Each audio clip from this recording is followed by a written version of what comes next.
महाराष्ट्र राज्य के नांदेड़ ग्राम के निकट रायपुर इलाके में आज भी खून की प्यासी डायनों का पसेरा है। स्थानीय लोगों का मानना है कि यहाँ रात में गुजरने वाले लोगों को डायन पहले तो अपने वश में कर लेती है और बाद में उस इंसान का खून पीकर स्वयं को अमर करती है। वहाँ माना जाता है कि ये इलाका डायनों का है। यहाँ पर इंसान का कदम रखना खतरे से खाली नहीं है और अगर आप वहाँ पर गए तो किसी तरह की गलती आपके लिए काफ़ी नुकसानदायक साबित हो सकती है। अगर आपको यकीन ना हो रहा हो तो आप यहाँ पर किसी भी पेड़ों में कील काट कर खुद ही देख लीजिए, लेकिन आप लोगों का मौत से सामना ज़रूर हो जाएगा।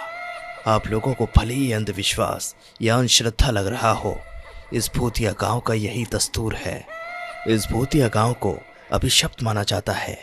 यहाँ पर एक तो नहीं बल्कि कई सारे इलाकों में डायनों का बसेरा जमा हुआ है। नांदेड़ के निकट इस छोटे से गांव में डायनों की अब पूरी राज्य बसा हुआ है। यहाँ पर ऐसा माना जाता है कि पहले यहाँ एक डायन रहा करती थी, लेकिन डायनों ने गांव की कुछ लड़कियों की आत्मा को अपने वश में करके उनको अपने साथ ले गई। आज वही लड़कियां इन डायनों के साथ मिलकर खुद को अमर रखने की कोशिश करती हैं। ये गांव की वही जगह है जहां वास्तविकता में यहाँ के पुरुषों को रात में निकलने पर प्रतिबंध है। कब किस कौन सी जगह पर डायन उन्हें अपने वश में कर ले, कोई नहीं जानता।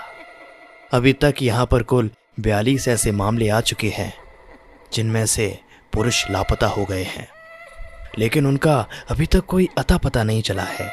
यही माना जाता है कि डायन उन पुरुषों को मारकर अपने साथ ले गई। रायपुर में पेड़ों को काटने पर भी प्रतिबंध लगाया हुआ है। यहाँ पेड़ों के ऊपर डायनों के रहने की बात बताई जाती है। एक बार एक पेड़ को काटने पर गांव के एक मनुष्य की मौत हो गई थी। तब से ही माना जाता है कि डायन का पेड़ काटने पर ही उसकी मौत हुई थी। यहाँ पर एक टूटी हुई हवेली के अंदर एक छोटी सी कोठरी है जिसमें कोई भी नहीं आता जाता है और माना जाता है कि इस अंधेरी कोठरी में जो भी गया वो वापस कभी लौटकर नहीं आया। 16 लोगों की मौत की गवाह इस भूतिया कोठरी को यहाँ के प्रशासन ने भी सील कर दिया है। डायनों को अपने वश में करने के लिए यहाँ पर कई तांत्रिकों ने अपनी पूरी शक्ति लगा दी, लेकिन इस बीच 5-6 तांत्रिकों की भी मौत हो गई, जिसके बाद तांत्रिक भी यहाँ की डायनों को अपने वश में करने से घबराने लगे।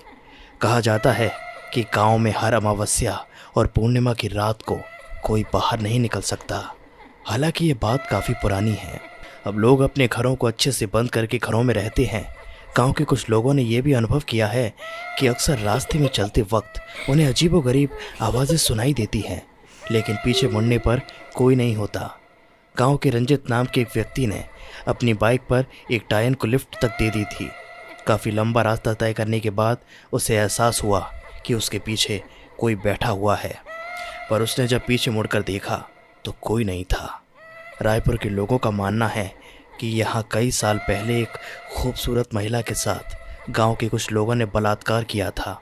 उसे बंदी बनाकर रख लिया और बाद में उस महिला की बेरहमी से हत्या कर दी। इसके बाद वही डायन बनकर यहाँ अपना बदला पूरा करती है।